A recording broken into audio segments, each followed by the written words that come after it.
Greetings, everyone. I am Romi, Romi, and this is the last live for the last clue of my mystery shawl knit along for 2021. And I am so happy that you all joined me. This has been a lot of fun for me, and I hope you've enjoyed the shawl. So first of all, I just want to say this shawl over to my side here, that is cactus flower, and that is my first ever mystery shawl.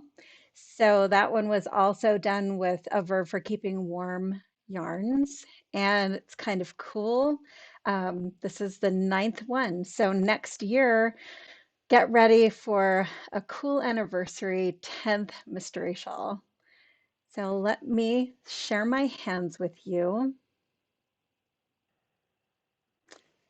Okay, so first, here's the clue, and I just want to say hi to everybody. Um, Hope everybody has been enjoying everything. I see there are a few people who are with us right now, and if you have any questions, just let me know, and I will answer them. So first of all, the last clue. So in my last clue, this is right where the title of the shawl is revealed. So this one is Meadow in Bloom, and that is our 2021 mystery. Okay, so let's just take a look through this clue and show you what's what here. So over here, the clue is worked entirely in color 2. So there are 2 charts. The first one, chart J, is pretty straightforward, but on chart K, it's a little bit different than what we've been working with before. So I'm going to go through that for you. And this one has a bind off on row 8. So I have given the stitch count after row 7, because in row 8, it increases substantially as you are binding off. So then over here in the finishing section, just some really quick instructions on how to wash the shawl out, how to finish everything out up, and how to pin it out and wait until it's dry. And I'm going to go through that a little bit with you so we can talk about some of the little intricacies of blocking. So let me see. Hi, everybody. I love seeing your messages in the live chat. That's awesome. I do watch. Okay, so at this point, all the abbreviations and all of the chart symbols are all complete in this area here. Let me just set this aside. Okay, let's look a little bit at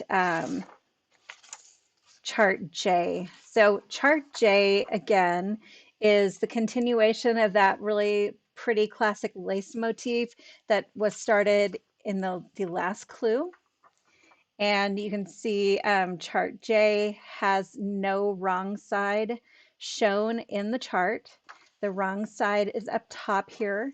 So this is all right side rows, and you can tell by looking over here on the right side here, you'll see rows 1, 3, 5, 7, 9, 11, and nothing over on the left side. So you're going to be working those as before from right to left. Each one of these is a right side row. And then this wrong side row is what you see is what you knit. So you're going to be knitting 2 stitches through the back loop and then purling in the middle until you reach the last 2 stitches, and then those will be knitted through the back loop as well. So that's fairly straightforward. And okay, so let's take a look here at this last chart. So you may remember that in all of our other charts, there have been 12 stitches in the repeat. So this chart adds 2 stitches into the repeat. And the way that happens is that there are extra increases here into the yarn overs. So there are 2 yarn overs here, and then each yarn over has 2 stitches worked into the yarn over. So that will increase the entire repeat and make it 14 stitches across. So the cool thing about lace is that when you increase stitches like this enables you to block out a section of the lace as a scallop. So instead of actually going straight across like it looks like is happening in the chart here, this is going to be going to push the material up and out. So you're going to have a scallop forming, and then this is going to be pinned out so that you'll have a really pretty edging. So I do have a blocking picture in this clue. It's behind a spoiler page, and I'm not going to show it on the YouTube Live because I know that some of you do not like to see the finished project until you've actually finished it. So I won't show it here, but there is a photograph of the shawl on the very last page behind a spoiler alert. Okay, so on this chart, we're going to work all the way through the 7 rows, and then up at the 8th row here, this is going to be bound off as it's worked. So I'm going to show you what happens when we get to this little 3 in a box here, which is a knit 3. If we were not binding this off, then we would have to do a knit purl knit or a knit yarn over knit. But because we're binding it off, then it's possible just to knit 3 stitches into this yarn over. So I will show you how that looks. And I'm just checking over here. Lisa, yes, you're right. Sorry. Lisa said it looks like it's 15 stitches. Yes, it is. I misspoke and I was saying 14, but it is actually 15 stitches. You are correct. Okay. So I'm just going to show you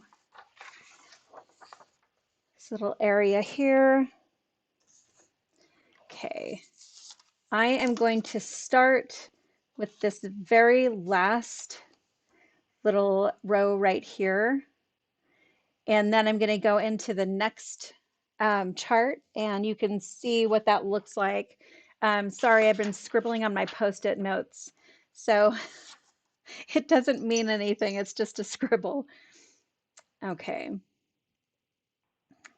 So I just have, I have my repeat all set up so I can show you across here what it looks like. Okay. I'm just going to do this repeat right in this area. And I have a couple of edge stitches, but I really just want this repeat. So I'm going to work 4 stitches.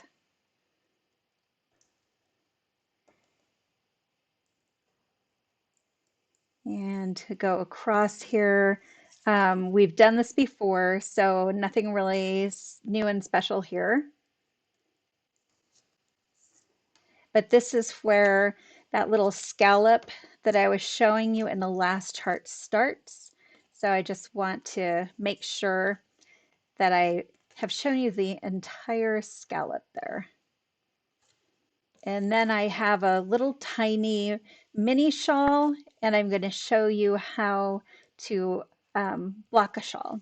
Although I'm not going to get it wet because water and audiovisual and computer equipment don't mix because I can be quite klutzy. So just trying to keep everything dry. Okay, so that is that last row of the chart here. And I'm going to turn this over. Okay. So also, I wanted to point out that down here there is also a what you see is what you get chart in case you want to use that. So, but I'm just going to use this chart up top here. All righty. So I'm going to start across here. So you can see in here there are 1, 2, 3, 4 yarn overs and 1, 2, 3 decreases. So that means we're going to gain 1 stitch on this first row here. So you can see if I take a look up here, instead of this being a decrease, it is just a plain stitch that's knit through the back loop. So that is going to give you a 1 stitch increase across this first row in the repeat. Okay, I'm just going to do my edge stitches and then my knits. Okay, so there is my first knit 2 together that I'm going to do a yarn over. And you can see in the middle here, this is the centered stitch. So I want to replace that center spine there with a yarn over. So I've decreased 1 stitch to the right here, and then I'm going to center a yarn over right over where the spine was before. And that is what you're seeing right here in the chart. So you can see my 2 decreases and then this dark box here, which is a no stitch box. There is no stitch there. It's not a slip stitch or anything like that. It's just absolutely, completely no stitch there. Okay, so here is my first yarn over and then a knit 2 together. And then you can see here there is actually no stitch there at all. I'm going to do a yarn over. And then you can see there's another box and then another yarn over. So that's a double yarn over. So a double yarn over is just a big hole.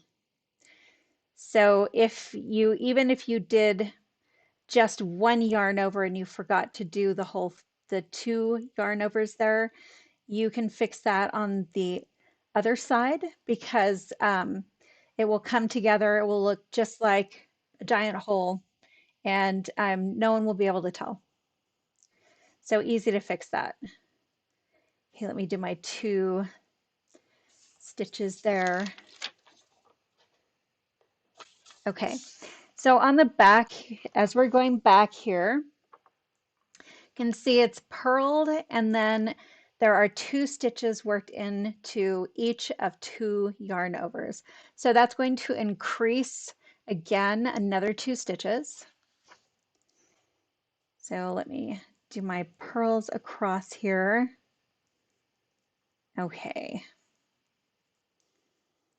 And now I have come to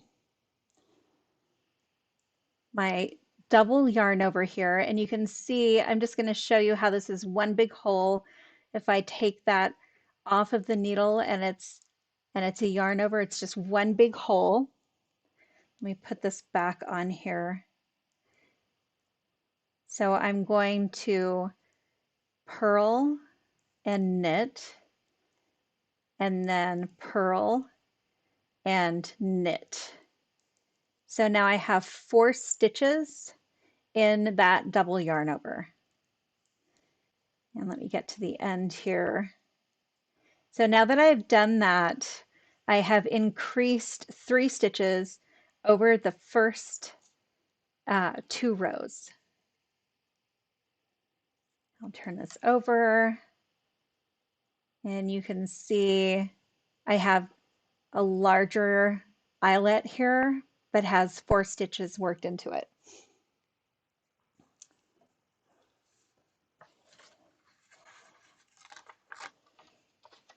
I am glad that some of you were naughty and looked at the finished shawl. I think that's cool.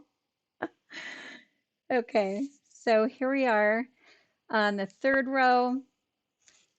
This is getting it's getting a lot more straightforward here.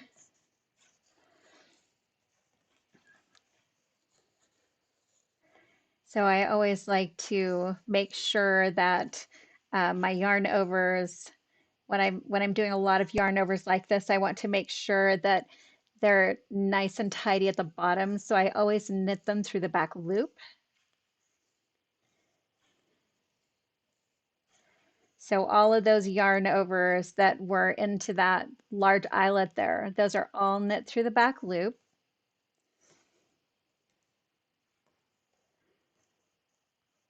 And I'm just going to continue.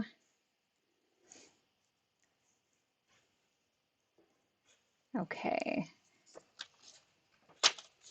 So pretty much from here on out, the back side is the same until we get to the bind off row.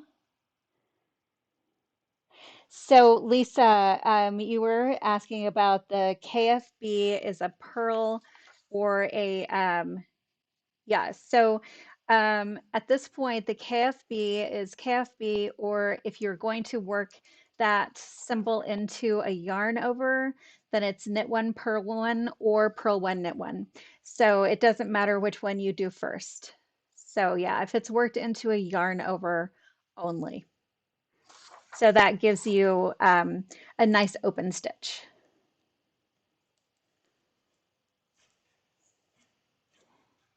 So let's see, just checking. I am so glad that you all are having fun with this. And don't worry about being behind. It's supposed to be fun, not like anything stressful. So it's totally cool. Work at your own pace. We we'll have the knit along up in the Ravelry group for a long time, and so then there's also people will be around. I'll be around for help if you need me, so no worries. And of course, these YouTubes will stay up. Okay, so this is what we have so far.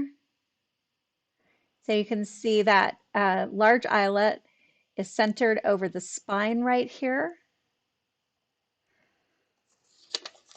And let's move on here.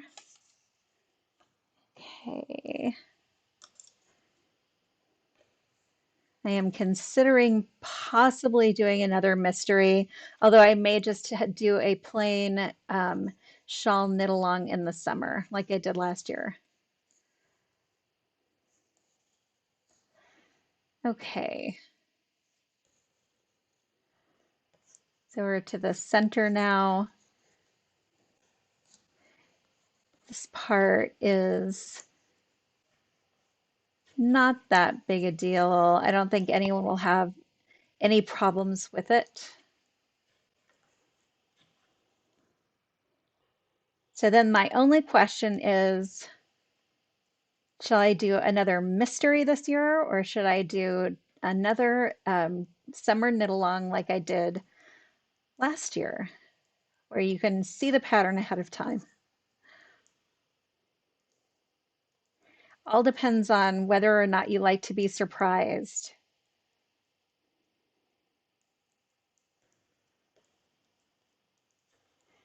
Okay. The YouTubes will be available indefinitely. Linda, that was your question. And yes, they will stay up. So your links and your clues will be will go to the YouTube indefinitely. Okay, so here we are on the last row up here, and you can see we're losing a stitch, and that's just because this is a single yarn over.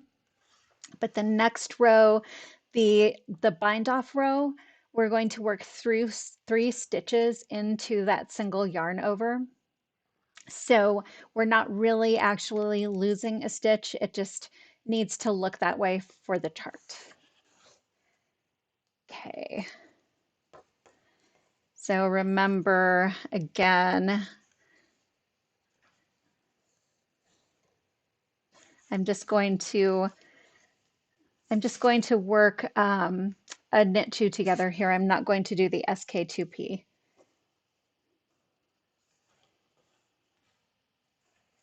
Okay, and then let's see. I will definitely, so there was a question about YouTube videos. I will include them.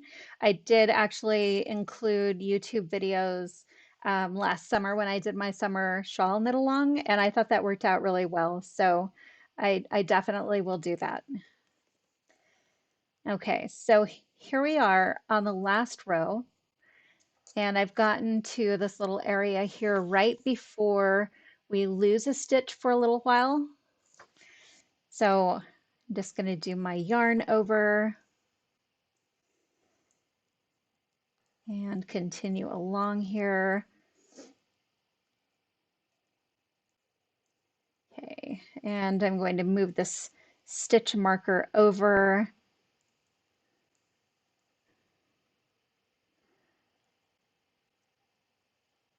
Okay, so this is what it looks like so far. And if I sort of pull this out, you can see how the fabric is kind of pooching up here in the middle. So that's because there are more stitches here. It's just created a little scallop. So we're going to take advantage of that when we block it out. Okay. So I promise if there's a mystery, I will tell you what shape it is. No worries. Okay, so now I'm going to show you my favorite way of binding off. This is a stretchy bind off, and I've never known anyone to be able to bind off too tight using this method. So I'm binding off knitwise on the back.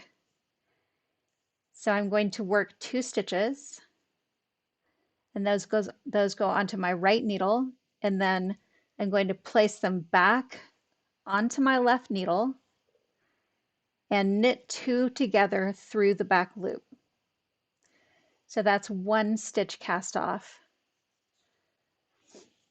Okay, so again, knit 1 stitch, and then as I get going, I just keep my right needle in there and knit 2 together through the back loop.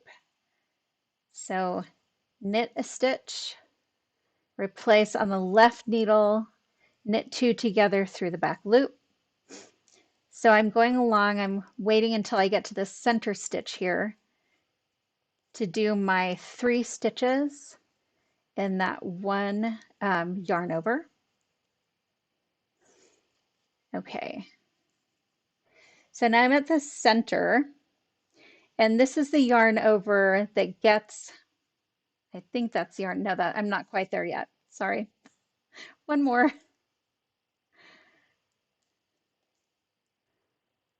Okay, so now I'm at the center. This one is the center yarn over, and I'm going to work 3 knit stitches into the center, and then after each stitch I will be binding that stitch off. So I'm not going to drop this center yarn over off of my needles until I'm completely finished with the 3 stitches.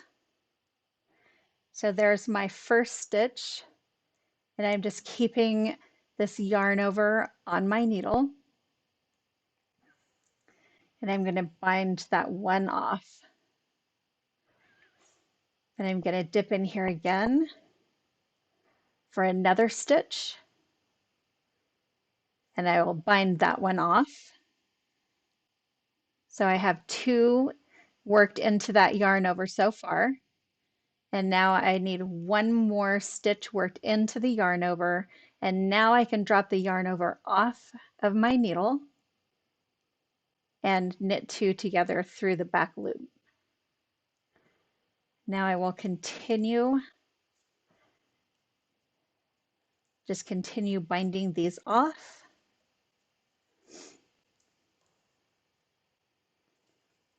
And I will show you what that looks like. You can see there will be a little scallop there. And when you block your shawl, you're going to want to pin out each of those scallops or run your blocking wire through there.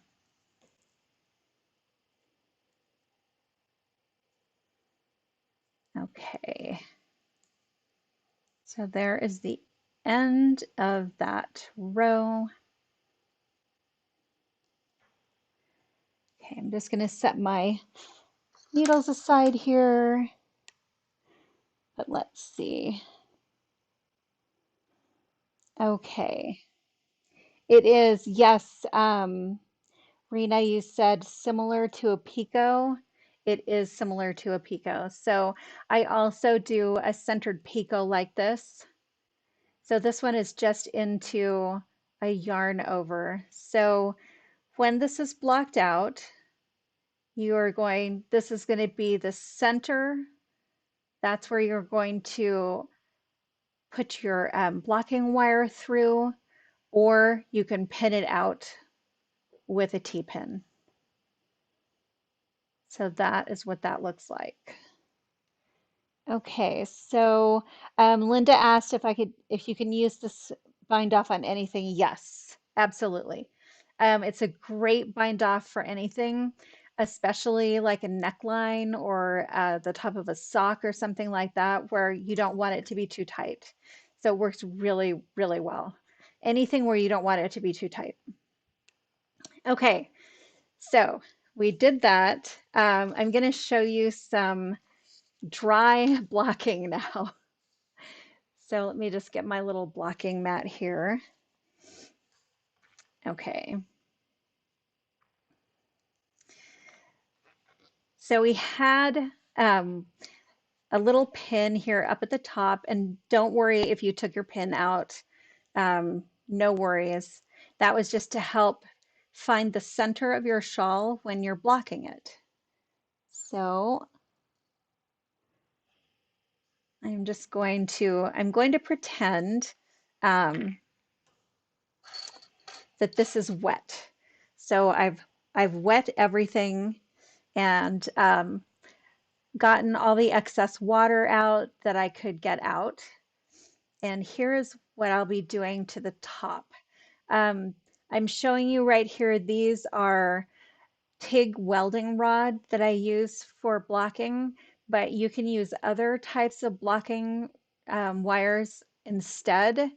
I also have a set of flexible blocking wires, and let me show you what that looks like. So I don't want to take these apart because they'll just sort of flip all over everywhere. But these are my flexible ones. They're a good bit thinner, but I put in extra pins so that they don't malform. Okay, so pretending that this is in fact wet.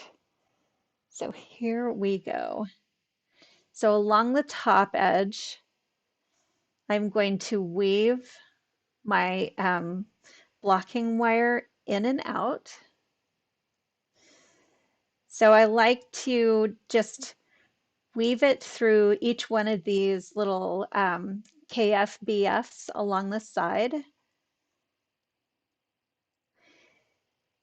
And you definitely want to make sure that that you weave it a lot. So in other words, what I mean is you don't want to leave lots of spaces in between where you're weaving it, because when you block it out, that's going to look like little tiny picots along the edge. And the top is something you want that to be nice and straight. So I try not to leave very many like little spaces in between here. And sometimes when I leave too many, like I left an extra one here, I'll just pin that with an extra T-pin so it's easier. Okay, so obviously this doesn't have the same edging. We're just going to pretend that each one of these eyelets is one of the scallops along the edge. So if you were using a flexible blocking wire, you could just weave in and out here. And I will show you, this is not flexible, but if it were flexible, I would just be weaving. So I'd go down and then up again, and then down and up through. So this is how I would be weaving it if I were using a flexible blocking wire along for this little tiny sample. Okay, but I am going to pin it. So here is my little middle spot. Okay, so my middle, and then I'm going to start in the middle. So I have 1, 2, 3, 2,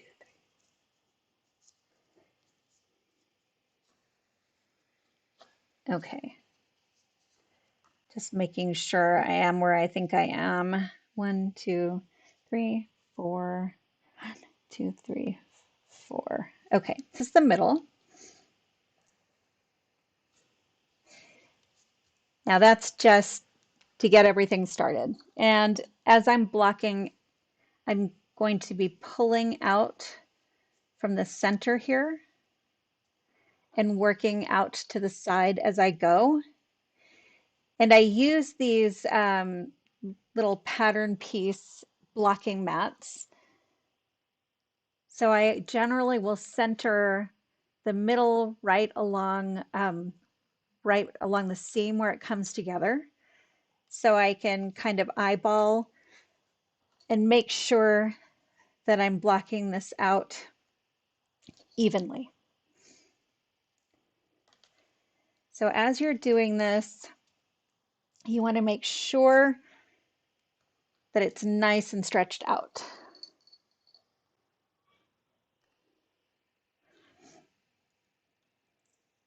Okay. Now this is dry material, so it won't stretch as much as the wet, but your wet material is going to stretch a lot.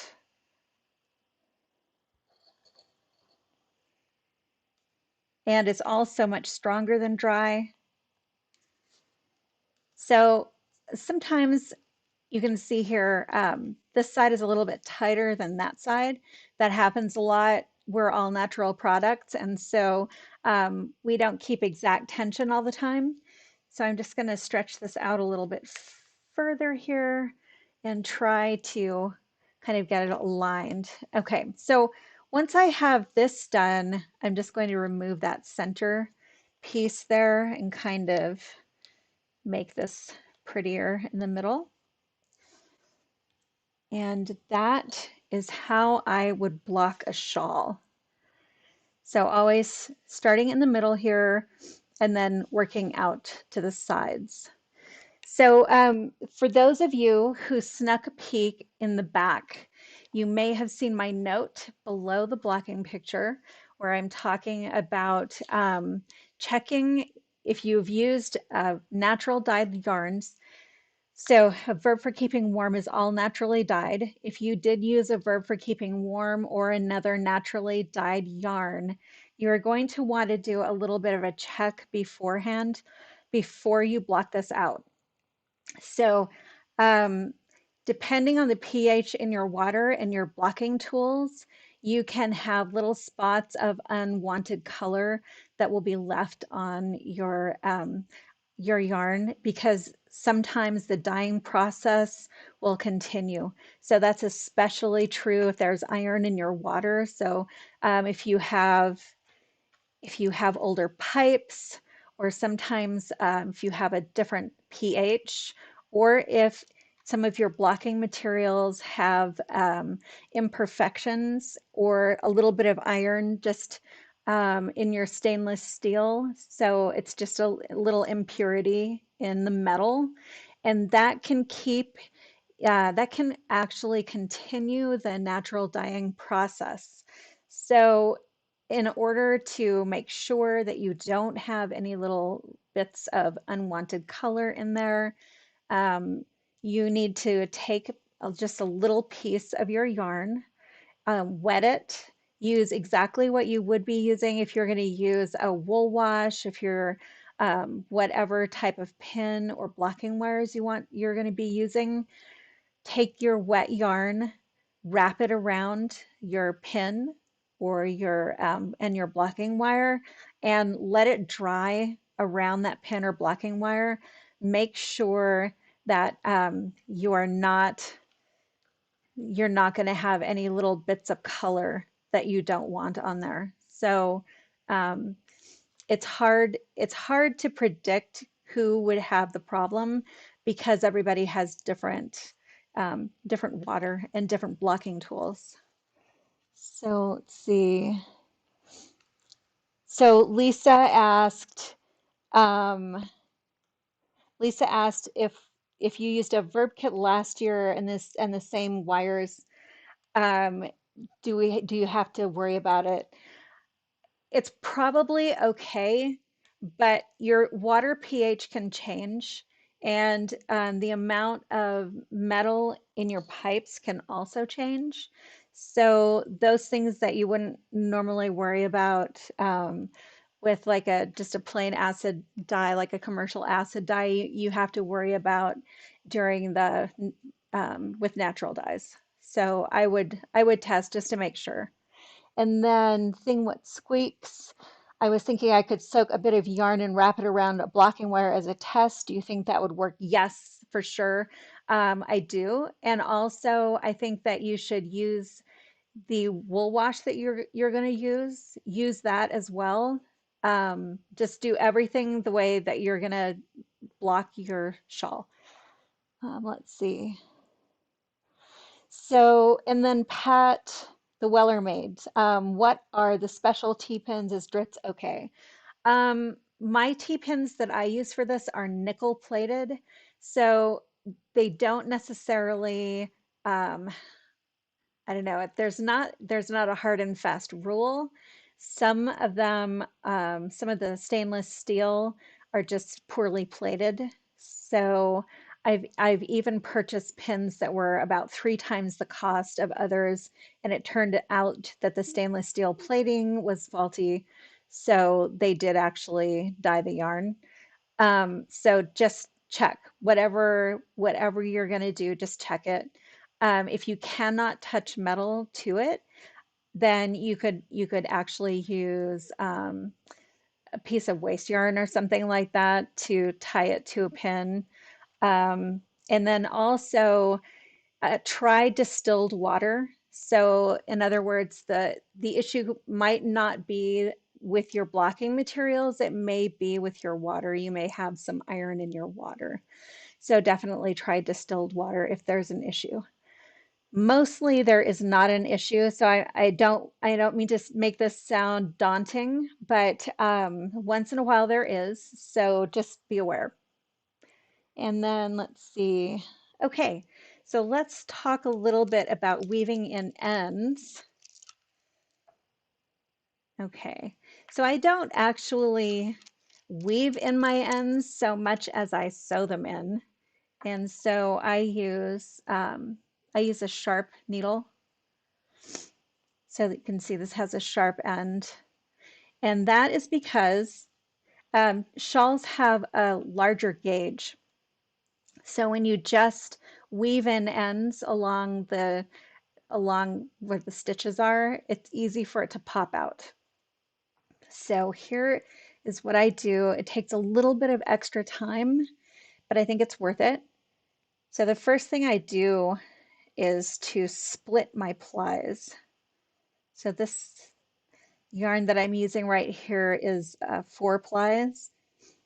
So I'm just splitting my plies here. So I have 2 plies on each side. So once that is done, this makes it a little bit more low profile, so you don't see it that end as much. Okay, so Carol asked, what do you do if there is a problem with the wire? The first thing that I would try is with distilled water and rule out your water as an issue. So if it is not your water, um, I would suggest TIG welding rod. Um, it's 100% stainless steel, the type that I get. There are other types of metals for TIG, so make sure it says stainless steel.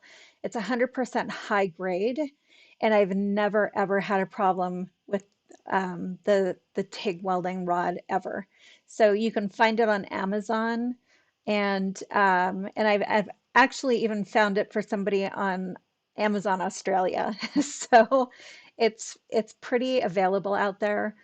It's about a 14 gauge wire, and so far that has always worked for me.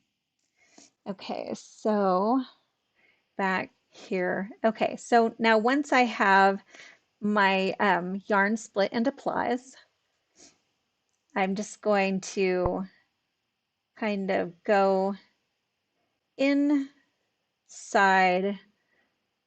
the yarn here, that my shawl edge. So this makes it a little bit thicker on the edge.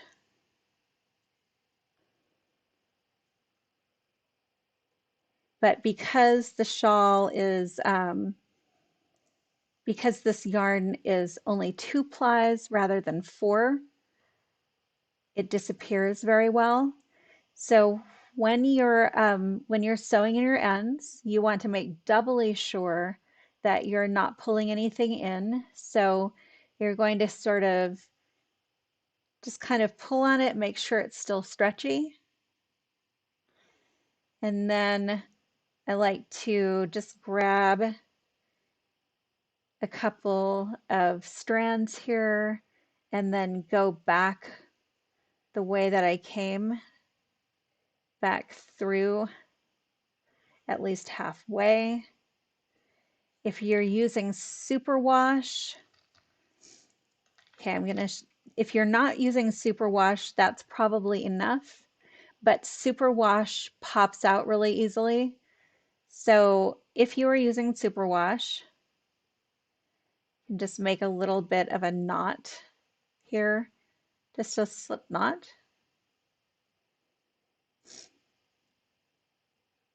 And then continue in along the side here. Okay, so once that is in there, I'm just going to make sure that it's still stretchy enough. And then I'm going to clip it right up close here. Okay, so that is one side. Now that I've done that, I'm going to take the other. And again, I was saying this does take longer, but I really think it's worth time because these ends will never come out. Okay, so I'm going to take these second 2 plies and do exactly the same thing, but I'm going to run it across the top here. So I've separated these 2, and there's 2 great things about that. One is that there is less bulk, but also if one of these should ever come out, the knot will never come out. You will never find your ends unraveling. Okay, so let's just stretch this. Make sure it's stretchy enough. And again, I'm just going to sew in a little bit right here and then head back the other way.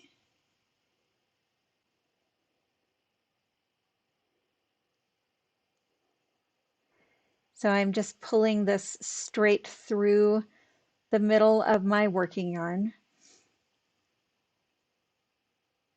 And the other thing you can do at the end, if you don't want a little knot, you can go right back the other way again.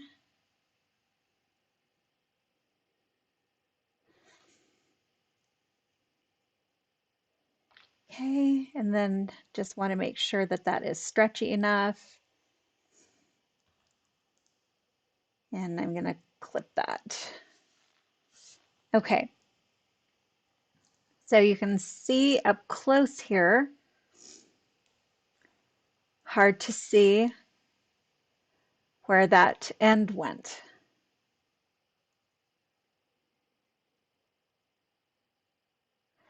So this particularly works well for even thinner yarns. So if you're using a lace weight yarn, this works really, really well because you can't see the added thickness in there, and works really well also for super thick yarns, because sometimes those ends of worsted weight really pop out and the bulky kind of pops out and it looks really fat. So great technique, takes longer, but totally worth it, I think. So let's see if anyone has questions. Okay. Alrighty. I'm just going back through the live chat to make sure that I got everybody's questions. And then if you have any other questions, please let me know and I will answer. So let's make sure here. Okay.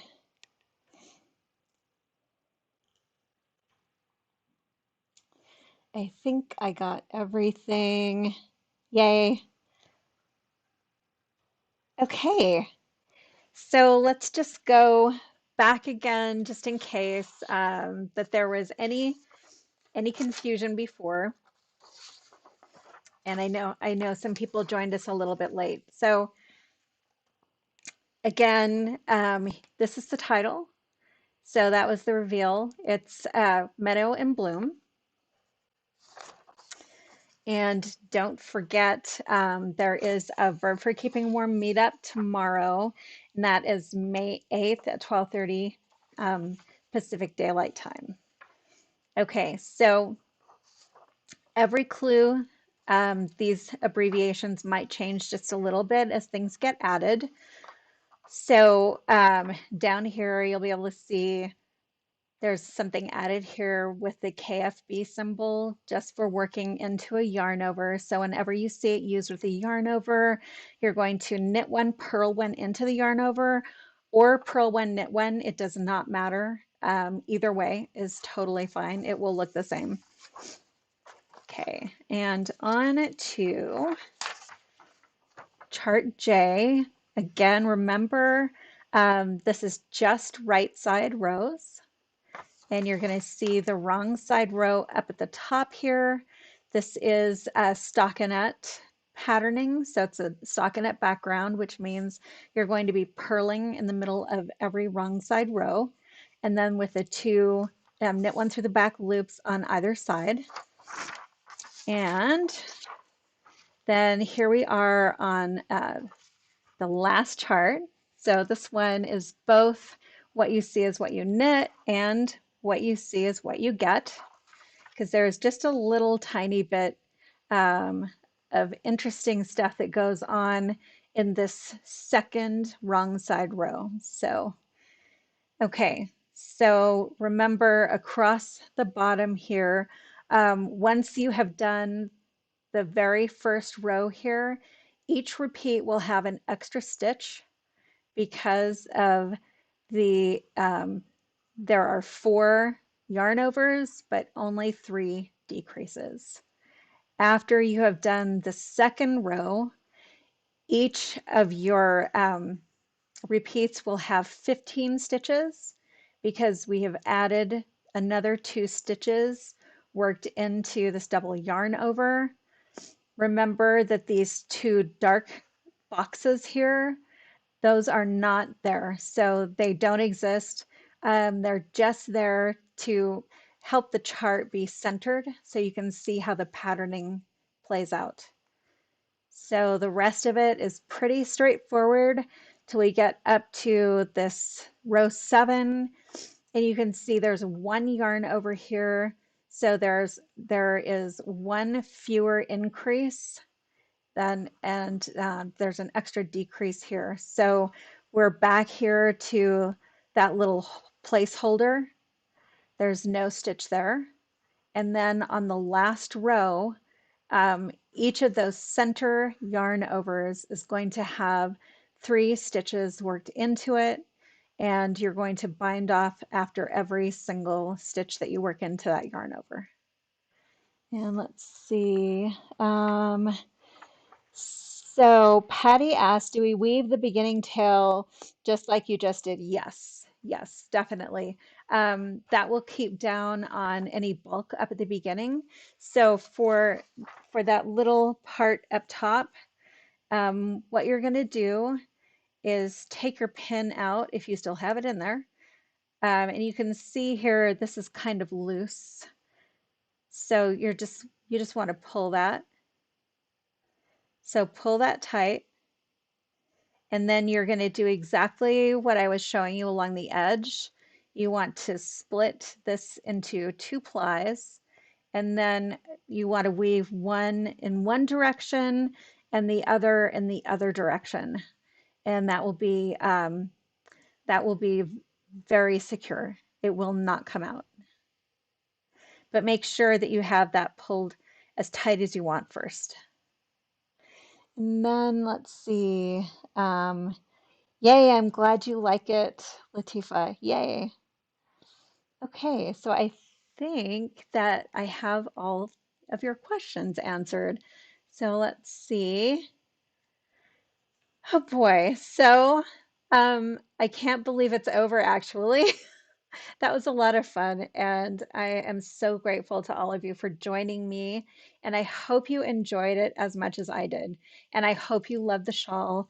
For those of you who are on Ravelry, there's a finished object thread in my group, and you can add your beautiful photograph in there when you're done. There's a couple of weeks to get it done, and one of my moderators, Caroline, has a little contest every year, and she hands out prizes, excuse me. So make sure that you get your picture in there if you are on Ravelry. And then I'm also, for those of you who have purchased the shawl through my site, I will have one last little mystery newsletter, and I will actually put in directions in there for another little giveaway. So if you can put your shawls up on social media, then I will also draw for more prizes other than the ones on Ravelry, because I know not everybody is on there. So again, just going to take another look to make sure everything. Oh, so Edie, is it better to block first and weave in ends afterwards? Yes, absolutely. And that is because if you weave in ends first, you run a greater risk of constraining the shawl and kind of pulling it in and not letting it block out all the way. So I always make sure that I block everything out and stretch it as much as possible before weaving in ends. And then as you're weaving in the ends, you definitely want to stretch a little bit and make sure that you can still stretch it enough even after your ends are woven in. So yeah, definitely block it first. And then let me see. Yay, yay, yay. I am so glad to hear you all enjoyed it. And I will be around. Definitely say hello. Follow me on social media. I love getting comments, and I love interacting with everybody. So take care. Thank you again, and have a lovely weekend. Bye bye, everybody.